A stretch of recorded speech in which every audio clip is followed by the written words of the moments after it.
Hello everybody, magandang araw. Ngayon ay tuturuan ko kayo kung paano nga ba gamitin ang Timo Credit. So, para ma-check kung may credit ka sa Timo, open mo lang ang iyong Timo application sa iyong mobile device. Pagkatapos niyan ay mag-login ka sa iyong account. So, ngayon na nandito ka na, click mo lang ang new option na nasa baba.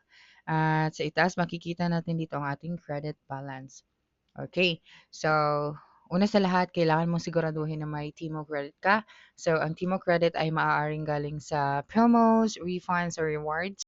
So, next ay kailangan natin pumili ng produkto. So, mag-browse sa Timo app at i-add sa cart ang gusto mong bilhin. Okay. So, for example, punta tayo sa ating cart. Okay. So, itong product na ito. Pagkatapos yan, i-click mo lang itong checked out option. Okay, so dito sa checkout page, makikita natin dito ang mga available na payment method. So, kailangan natin piliin ang Timo Credit bilang bahagi ng pagbabayad. Okay, so kung may Timo Credit ka, ay makikita mo dito ang Timo na option.